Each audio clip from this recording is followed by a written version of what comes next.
1장 42절부터 44절까지 제가 한 절, 성도님께서 한 절 나눠서 읽겠습니다. 화 있을진저 너희 바리새인이여, 너희가 박하와 운향과 모든 채소의 11조를 드리되 공의와 하나님께 대한 사랑은 버리는도다. 그러나 이것도 행하고 저것도 버리지 아니하여야 할지니라. 화 있을진저 너희 바리새인이여, 너희가 하나님의 목자들과 함께 읽겠습니다. 시작. 화 있을진저 너희여, 너희는 풍토장한 무덤 같아서 그 위를 만든 사람이 알지 못하느니라. 저희들이 이 성경을 읽고 묵상하고 큐티하다 보면 저희들도 모르게 피하고 싶고 슬쩍 건너뛰고 싶은 그런 말씀들이 있습니다. 저희들이 큐티하면서 이렇게 어려운 점이 바로 이런 겁니다. 저희들이 성경을 이렇게 읽으면서 가끔 생각날 때마다 성경을 바라보면 저희들이 원하는 또는 저희들이 좋아하는 그런 말씀만을 볼 수 있지만 큐티를 계속 따라가다 보면 저희들에게 좀 불편한 그런 말씀까지도 저희들이 읽어야 되고 묵상을 해야 된다는 것입니다. 또 그것이 하나의 장점이기도 한데 구약의 몇몇 성경들이 저희들한테는 불편한 성경들입니다. 읽기도 힘들고 묵상하기도 어렵습니다. 또 신약에서도 어떤 특정한 사람들을 향해서 선포된 메시지가 나오면 저희들은 그래 이 말씀은 나와는 좀 거리가 있다고 생각하고 그렇게 깊은 관심을 두어야 하지 않습니다. 그리고 어떤 말씀들은 의도적으로 고개를 돌리고 싶기도 합니다. 솔직히 이러한 저희들의 모습을 조금 냉정하게 좀 아프게 얘기하면 저희들이 하나님의 말씀을 대하면서 감히 편식을 하는 경향이 있다라고 그렇게 반성할 수 있습니다. 오늘 말씀도 당연히 바로 저희들의 편식 리스트에 몇 번째로 들어가기에 충분합니다. 그 이유는 첫째, 오늘 말씀은 예수님께서 특정한 바리새인들에게 말씀하고 계시다는 것입니다. 그러니까 말씀의 대상이 바리새인이기 때문에 바리새인 하면 저희들이 그냥 나하고는 상관없다 라고 이렇게 제껴두는 경우가 많다라는 것입니다. 두 번째, 오늘 말씀은 예수님께서 출발부터가 화 있을진저, 화 있을진저, 화 있을진저 이렇게 선언합니다.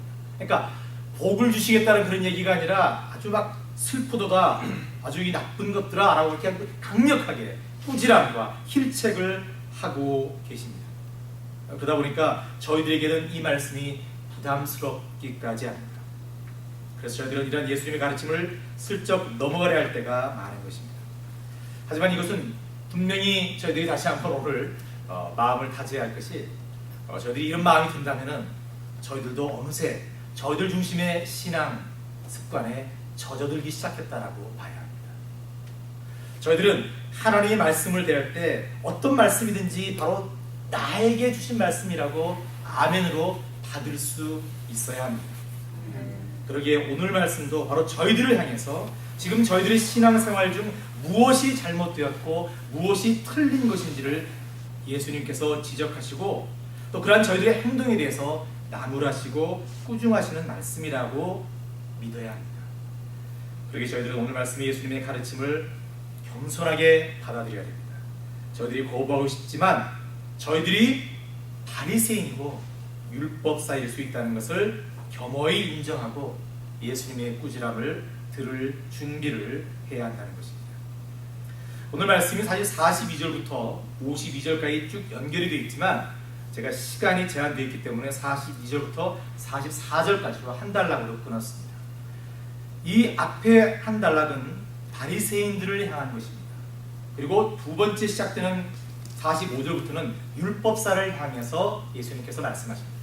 앞에 바리새인을 향해서 세 가지의 잘못, 율법사를 향해서 세 가지의 잘못을 말씀하시는데 사실상 율법사들이 결국 바리새인 그룹에서 나왔다는 것을 가정해 봤을 때 이 말씀 전체가 바로 바리새인들을 향한 그런 말씀이다, 그런 나무라심이었다라고 볼 수 있습니다.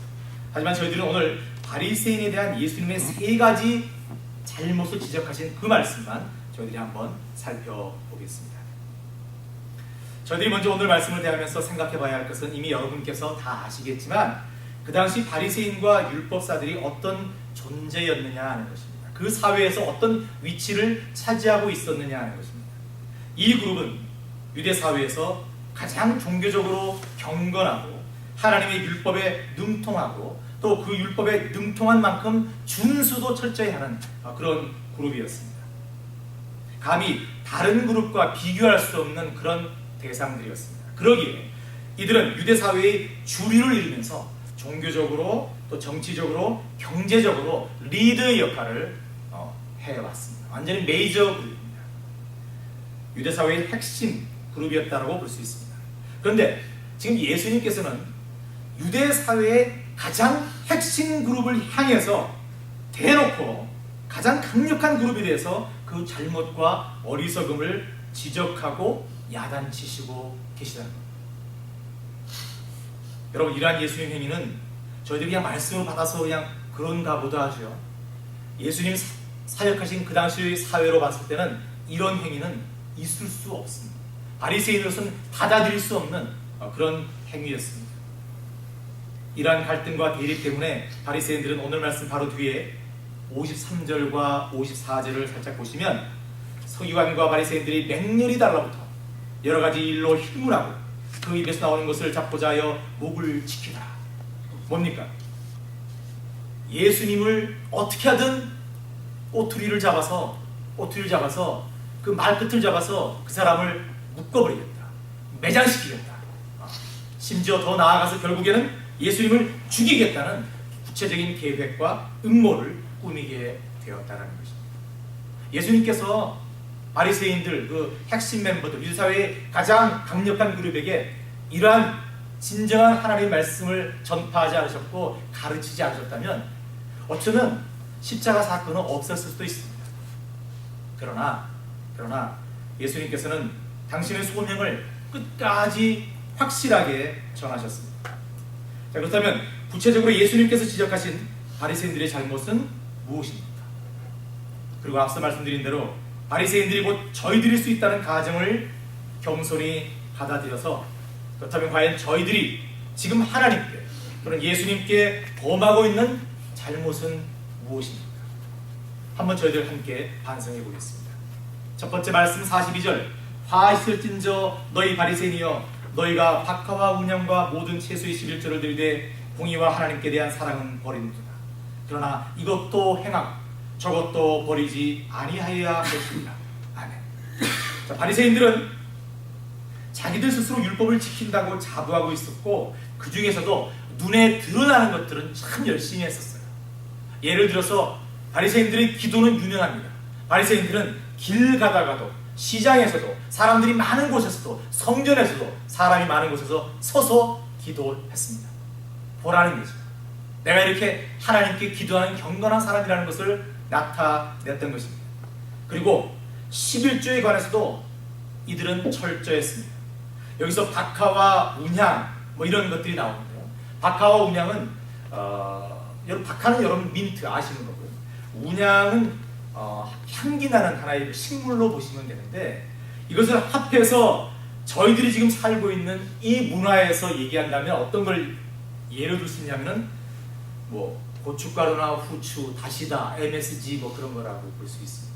그런 것들을 사용하기 전에도 그런 것들을 11조를 뗐다라는 것입니다. 여러분 생각해 보십시오. 저희들이 밥 먹을 때 고춧가루를 칠라 그러는데 그 고춧가루에 항상 11조를 떼고 사용한다고 가정을 해보십시오. 조금 이렇게 넌센스예요. 그렇죠? 근데 그러할 정도로 확실하게 했다라는 거예요. 다 10단 사왔는데 한 단을 딱 떼고 9단으로 반찬 해먹고 콩나물 사왔으면 그만큼 떼서 구별해놓고 이렇게 살았다는 것입니다. 아주 이 부분에 있어서는 저희들이 정말 닮아야 되고 따라야 할 부분이 아닌가 그런 생각을 해봅니다. 그런데 그 자체만으로 보아서는 정말 칭찬받아 마땅한데 이들의 철저한 11조 생활에는 아주 중요한 것이 빠져 있었다는 것입니다.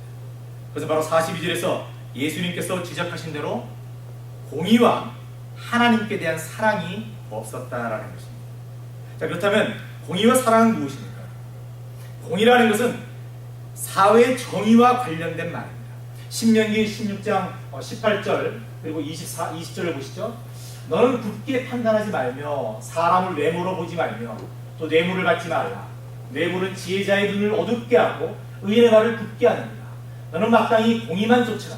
그리하면 내가 살겠고 내 하나님 여호와께서 내게 주시는 땅을 얻으리라 라고 하나님께서 말씀하셨어요.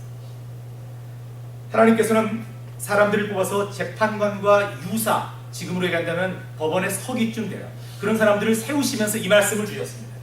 그런데 지금 유대 사회에서 이 역할을 하는 사람들이 누구냐면 바리새인들이에요. 그 바리새인들이 과연 이 말씀대로 살았느냐? 아니라는 것입니다. 바리새인들은 돈 벌기에 혈안이 되어서 자신들이 맡은 바 책임져야 할 공의를 행해야 할 그 자리에서 뇌물을 받아 챙기고 사람들에게 돈을 빌려주고 이자를 착복하는 그런 파렴치한 일도 서슴지 않았다고 기록에 나와 있습니다. 바로 그러한 모습을 보시면서 예수님께서 바리새인들을 질책하셨습니다. 가난한 자들에게 돈을 빌려주고 또는 돈을 이렇게 주어도 시원찮은데 그들에게도 악착같이 이자를 챙기고 안 갚으면 종으로까지 삼는 그런 일을 일삼았다라는 것입니다. 또 이들은 하나님과 이웃을 사랑하는 마음으로 하나님께 예물을, 그 마음을 드려야 함에도 불구하고 가장 중요한 사랑은 없고 그저 자신을 드러내기 위해서 나타내는 한 방편으로 11조를 드렸다라는 것입니다. 제가 언젠가 두렙돈, 그 누가복음에 나오는 두렙돈 드린 과부를 얘기하면서 연보계에 대해서 말씀을 드린 적이 있어요. 주로 바리새인들은요 부자였기 때문에요 그 연보계를 나팔계라고 했는데 이 들어가는 입구가 굉장히 나팔처럼 크기 때문에 나팔계입니다. 근데 거기에 돈을 쫙 부으면 소리가 쫙 성전에 퍼져나가는 것입니다. 의도적으로 그렇게 만들었을 가능성이 높다라고 얘기를 합니다. 왜? 헌금하는 액션, 그 장면과 그 어떤 그게 필요했기 때문에, 뭔가 보여줄 것이 필요했기 때문에. 하지만 거기에 두렙돈을 넣으면 아무 소리도 나지 않습니다. 바리새인들은 사람들이 많을 때까지 기다렸다고 해요.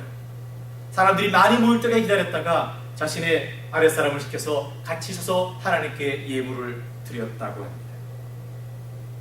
바로 이러한 행위 때문에 예수님께서 이들을 나누라 하시는 것입니다. 즉 11조를 지키는 율법만을 지키려고, 그것도 자신을 내세우기 위해서 지키려 했다는 것입니다. 또 하나 저희들이 오늘 말씀에서 놓치지 말아야 할 것은 예수님께서 뒷부분에 그러나 이것도 행하고 저것도 버리지 아니하여야 할지니라 라고 말씀하셨다는 것입니다. 여러분 이게 가장 사실 중요한 것입니다. 즉 11조를 지키는 율법도 행해야 되고요. 또 그 율법에 들어있는 가장 중요한 공의와 사랑을 지키는 것도 잊어버려서는 안 된다는 것입니다. 즉 다시 말해서 율법이라는 형식도 굉장히 중요한 것, 그 근본인 정신과 그 사랑과 공의도 중요하다는 것, 이 균형을 잘 지켜야 한다는 것입니다. 여러분 이 말씀은 사실 저희들의 신앙생활에도 굉장히 도전이 됩니다. 왜냐하면 저희들이 공동체 생활을 하면서 바로 이러한 예수님의 가르침, 이 균형을 지켜내기가 쉽지 않을 때가 많습니다. 어떤 분들은 교회의 이런저런 법과 전통을 철저히 지키고 또 그것을 자신이 지키고 있음을 나타내면서 모든 것을 자신이 강조하는 법과 전통에 의해서 판단하거나 또는 결정하려는 분들이 있습니다. 물론 참으로 귀한 모습입니다. 충분히 타의 모범이 됩니다. 그러나 가끔 이런 분들은 자신이 주장하는 법과 원칙과 전통을 너무 강조한 나머지 사랑을 잃어버릴 때가 있다는 것입니다. 반대로 어떤 분들은 교회에서 행해지거나 또는 성도가 지켜야 할 모든 형식과 법을 너무 가벼이 여기는 분들이 계십니다. 그게 뭐가 그렇게 중요합니까? 중요한 건 마음이 아닙니까? 중요한 건 저희들이 어떻게 하나님께 앞에 서 있느냐, 그 중심 아닙니까? 이렇게 말씀하십니다. 물론 이분에게도 틀렸습니다라고 말씀드릴 수 없습니다. 이렇게 분명히 교회 내에는 늘 이러한 대립이 있을 수 있습니다. 아마 앞으로 저희 교회도 이러한 문제들이 불거져 나올지도 모릅니다. 어쩌면 그래서 오늘 하나님께서 저희들에게 이런 말씀을 주시는지도 모릅니다. 그러기에 저희들은 오늘 예수님의 가르침, 이것도 행하고 저것도 버리지 아니하여야 함, 이 균형, 이것을 잘 기억해야 하는 것이고, 저희들이 사역을 감당할 때 늘 이 가르침을 놓치지 말아야 합니다. 그래서 이것을 지키는 분이 이것을 가벼이 여기거나 이쪽을 지키는 분이 이것을 비판하는 그런 행위는 없어야 한다는 것입니다. 두 번째 바리새인들의 잘못은 말씀 43절, 화 있을진저 너희 바리새인이여, 너희가 회당의 높은 자리와 시장에서 문안받는 것을 기뻐하는도다. 짐작하시듯이 자신들 스스로 교만하게 높아지려 했다라는 거죠. 43절에서 회당의 높은 자리는 사실 원어에는 최상급으로 표현되어 있습니다. 그러니까 회당에서 가장 높은 자리라고 표현되어 있어요. 이 당시 유대인 마을에 가면 회당이 하나씩 지어져 있습니다. 그 회당에는 들어가면 제일 앞에 율법을 넣어둔 궤가 있습니다. 그 궤 바로 앞자리가 가장 높은 자리입니다. 그런데 실제로 바리새인들이 바로 그 자리를 차지하기 위해서 자기들끼리 엄청난 경쟁을 했다라는 기록이 있습니다. 왜? 내가 제일 앞에 앉아야지 내가 제일 최고라는 것을 나타낼 수 있고, 또는 사람들 위에 군림하는 자임을 보일 수 있고, 또 무엇이든지 가르칠 수 있는 능력자임을 선보일 수 있기 때문에. 또 시장에서 문안받는 것을 기뻐했다라고 하는데, 이 문안이라는 단어는요 원래 존경이라는 단어예요. 시장에서 바리새인이 지나가면 사람들이 쫓아가서 존경을 하는 그런 예우를 처했다는 거예요. 근데 그거를 좋아해서 바리새인들이 즐겨 찾아가는 거예요. 페이보릿 플레이스가 시장이었다. 그러니까 바리새인들은 군중들이 많이 모이는 곳을 가기를 즐겨 했다라는 기록이 있습니다. 왜? 그런 대우를 받고 싶었기 때문에. 그만큼 바리새인들은 자신들의 명예와 권력을 사모했다라는 것을 저희들이 짐작할 수 있습니다. 예수님께서는 바로 그 교만함을 부증하고 계신 것입니다. 저희들도 교회와 이웃을 섬기면서 하나님 나라를 넓혀가는 사역을 감당하면서 늘 이 부분을 점검해 봐야 합니다. 특히 신앙생활을 오래 하셨거나 교회의 직분을 갖고 계신 분들은 더욱 이 점을 마음에 담아 두셔야 됩니다. 저희들이 제가 지난주에 말씀드렸다시피 수요 예배는 재직 수련회의 그 특성이 있다라고 말씀드렸죠. 그래서 제가 좀 강하게 말씀을 드리는 거예요. 저희들 자신은 잘 모를 수 있습니다. 저희들은 잘 모를 수 있습니다. 그런데 저희들 자신도 모르게 이러한 교만에 빠질 수 있습니다. 언젠가 제가 전도를 하다가 정말 교회를 안 나가시려고 발버둥 치시는 한 분을 만났어요. 근데 이분이 저에게 이런 말을 한 적이 있는데 제가 그 말을 잊지 못합니다. 그분은 한국에서 교회를 몇 번 나가려고 시도했었고 나간 적이 있었다고 말씀했어요. 그런데 자신이 교회 나가는 것을 꺼리게 되는 이유가 있다는 거예요. 이게 뭐냐? 우리 교회는 그런 거 없을 것이다. 다시 한번 생각해봐라. 아니다. 똑같다. 이게 뭐냐 이유가? 자신이 출석했던 교회마다 사람들이 다 자기를 너무 가르치려 하더라는 거죠. 만나는 사람마다 내가 교회 처음 나가는 사람이고 또 교회 잘 모르는 사람이기 때문에 조금만 시간을 주면, 그래도 마음이 있어서 교회에 발걸음을 했으니까 조금만 시간을 주면 이런저런 교회의 낯선 문화에 적응하기 위해 애써 볼 텐데, 그러한 애씀을 가지기도 전에 너무 많은 사람들이 자기한테 와서 이건 이렇고 저건 저렇고 이건 이래야 되고 이건 꼭 나와야 되고 나오지 말아야 되고 너무나 많은 것들을 얘기한다는 거예요. 그리고 심지어 나아가서 교회적인 것뿐만 아니라 자신의 비즈니스와 자신의 어떤 가정 사항까지도 조언하고 충고를 하더라는 것입니다. 물론 이런 이유 때문에 교회 가기가 꺼려진다고 하시는 이분도 보통이 없습니다. 그러나 이분을 통해서 저희들이 생각해 봐야 할 것은, 저희들이 어쩌면 이러한 교회에 와서 자꾸 누군가를 가르치고 조언하고 충고하려고 하는 신앙 습관을 가지고 있을지도 모른다는 것입니다. 물론 저희들이 마음의 사랑을 가득 담고 누군가에게 아직 믿음이 연결지 못한 자나 교회 생활에 적응하지 못하는 사람들에게 진심 어린 가르침을 주는 것은 귀한 것입니다. 당연히 그렇게 해야 되고 성경은 그렇게 해야 한다고 말씀하고 있습니다. 그러나 저희들도 오늘 말씀의 바리새인처럼 혹시 저희들의 그러한 행위가 자신을 높이거나 드러내기 위한 그런 행위가 아닌가라는 것을 항상 반성할 수는 있어야 한다는 것입니다. 교회에 와서 누군가로부터 존경을 받거나 대접을 받고 싶다는 그런 마음 또한 저희들이 잘 다듬어야 합니다. 바리새인들이 나갔던 시장이나 성전이 교회가 아닙니다. 교회에 문을 들어설 때, 아니 교회를 가겠노라고 하나님께 예배를 드려 가는 그때 마음부터 저희들은 가장 밑바닥에 하나님과 예수님의 노예오요 종이라는 것을 잊지 말고 그런 마음으로 예배하러 올라와야 됩니다. 하나님 앞에 가장 낮은 자세로 무릎 꿇고 기도하겠습니다라는 그런 모습으로 나와야 합니다.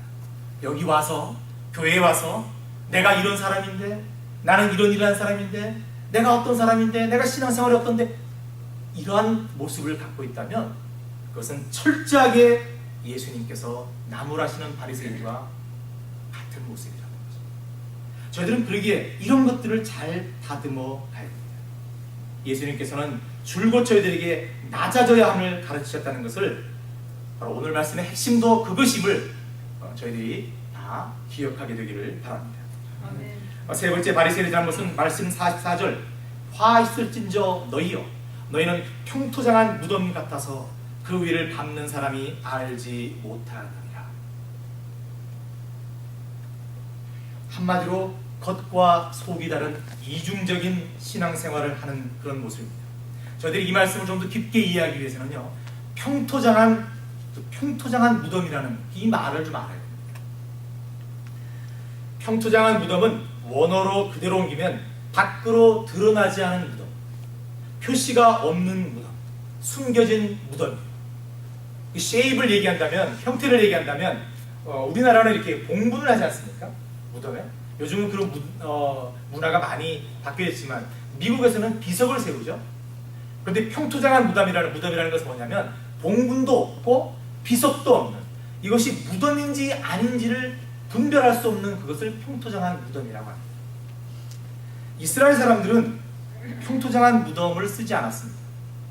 정상적인 사람들이라면 이 사람들은 굴에다가 시신을 안치했습니다. 여러분 잘 아시다시피 창세기에서 아브라함이 사랑하는 아내 사라가 죽고 뭘 했죠? 뭘 샀죠? 막벨라 굴을 사지 않았습니까? 돈 주고 샀습니다. 그죠? 막벨라 굴을 사서 거기에 안치했습니다. 나사로의 사건도 그렇고요. 예수님께서 묻히신 것도 마찬가지로 굴이었습니다. 경제적으로 여유가 있는 사람들은요, 다 그렇게 굴에다가 안치했습니다. 그리고 굴에다 안치하고 금방 장사 지은 지 얼마 되지 않은 사람들, 그런 곳에는 장정 두 사람이 움직여야 할 만한 그런 큰 돌을 입구에 막고 장사 지은 지 얼마 되지 않습니다 라는 표시로 회치를 했어요. 오늘 이 말씀을 마태복음에서 보시면 여러분 회칠한 무덤이라는 얘기가 나오죠. 바로 그 말씀이 그 말씀입니다. 회치를 해서 표시를 해놨다는 겁니다. 그런데 가난한 사람들, 그런 굴을 구할 수 없었던 사람들, 또는 죄인들, 또는 병자들, 부정한 자들, 그런 사람들이 죽었을 때는 어떠한 흔적도 없이 그저 땅에 얕게 파서 묻고 흙을 덮었던 것입니다. 그런데 여러분 이것이 문제가 됩니다. 이것이 이스라엘 사회에서는 굉장히 큰 문제가 됩니다. 왜 그렇습니까 여러분? 민수기 19장 16절을 보시면 이런 말씀이 나옵니다. 누구든지 들에서 칼에 죽이운 자나 시체나 사람의 뼈나 무덤을 만졌으면 7일 동안 부정하리니 라는 말씀이 나와요. 근데 여러분 생각해 보십시오. 저희들이 길을 가고 있는데 그 길에도 평토장한 무덤이 있을 수 있습니다. 그렇죠? 근데 만약에 저희들이 모르고 지나갔으면 모르겠는데 밟았다가 어떤 그런 이렇게 부정한 것들이 나왔을 때는 이 사람은 7일 동안 부정한 사람이 되었어야 된다는 거예요. 그래서 어떤 유월절이나 그런 거로 많은 사람들이 오갈 때는요, 예루살렘 근처에는 퇴치를 자꾸 해서 표시를 해서 사람들이 그 제사를 지내러 가니까 그런 것들을 밟지 못하도록 이렇게 조치를 취했어요. 회칠한 무덤들이 있었던 거죠. 그래서 사람들이 그걸 피해서 다니는 거예요. 여러분, 앞에서 애들이 큐티했던 것처럼 누가복음 10장의 사마리아인 얘기 마찬가지죠. 여리고 내려가는 길에 사람이 다 이렇게 벌거져서 죽어 있는 것처럼 보이는 거예요. 시체예요. 그러니까 제사장도 레위인도 만지지 못하고 갔던 겁니다. 그런데 예수님께서 강조하고 싶으신 것은 그 율법이 아니라 그 율법에 들어있는 기본적인 정신이 뭐냐, 그 사람을 살렸어야 되는 거 아니냐, 사랑으로 그걸 살렸어야 되는 거 아니냐, 바로 그걸 말씀하시는 것이거든요. 그런데 놀라운 것은 예수님께서 그 율법 잘 지키는 바리새인들에게 그들을 향해서 평토장한 무덤, 아주 부정하고 더러운 무덤이라고 선언하고 계시다는 거죠. 엄청난 얘기입니다. 정말 도저히 들을 수 없는 얘기입니다. 그리고 여러분, 그 위를 밟는 사람이 알지 못하느니라 라고 되어 있잖아요. 이 말씀은 무슨 말입니까?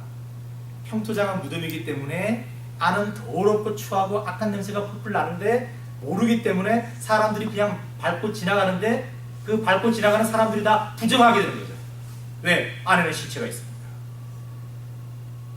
바리새인 사람들이 그런 존재라는 것입니다.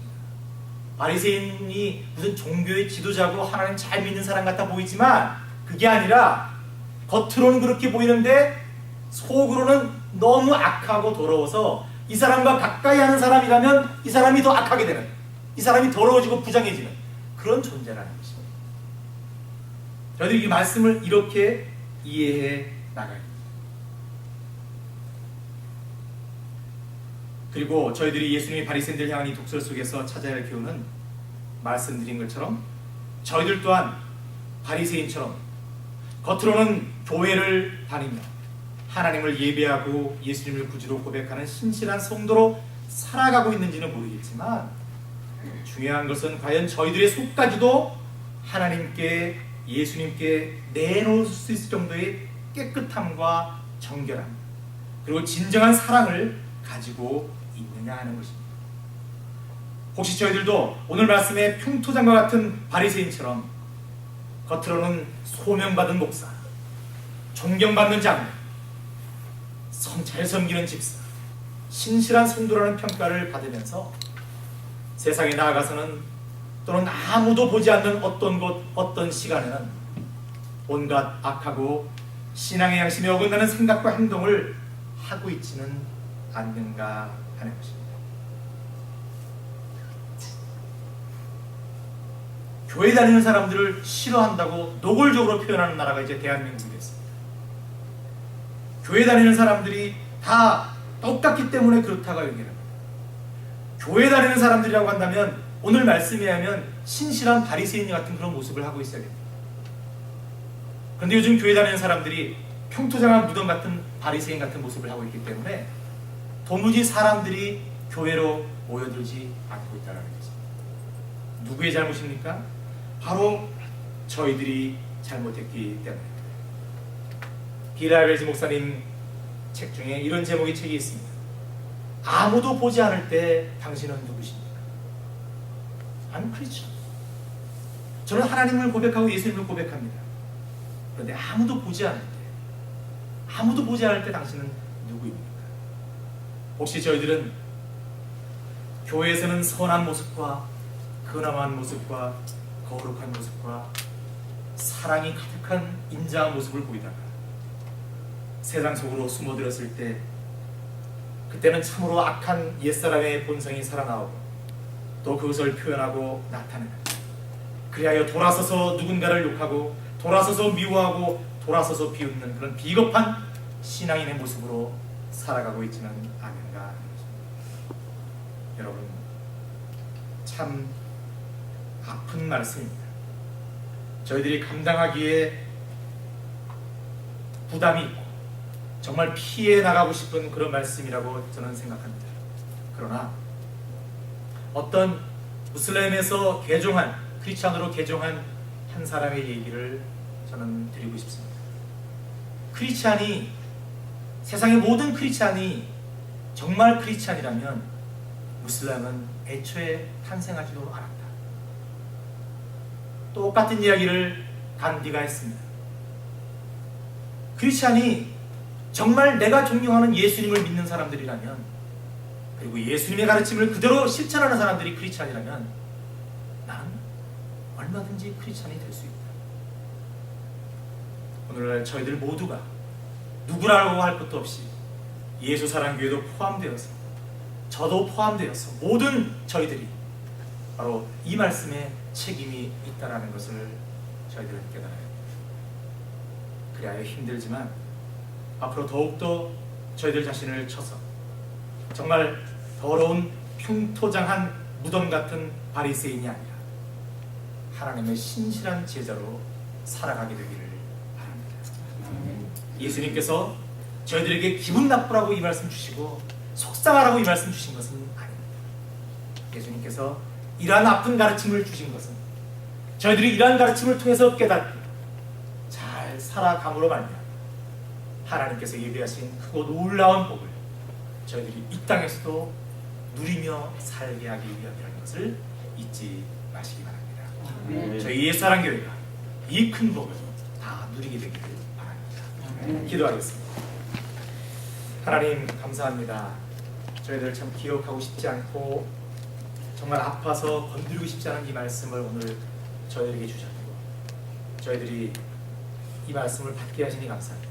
하나님, 이제 저희들 정말 이것도 행하고 저것도 버리지 않는 저희들이 될 수 있도록 도와주시고 높은 자리가 아니라 늘 낮은 자리로 임할 수 있는 저희들이 될 수 있도록 지켜주시고 저희들이 안과 밖이 똑같이 정결하고 깨끗한 예수님의 성품을 닮은 거룩한 그런 심령과 몸으로 살아가는 저희들 될 수 있도록 역사하여 주시옵소서. 성령 하나님께서 이끌어 주시옵소서. 감사드리며 예수님 이름으로 기도드립니다. 생각하시면서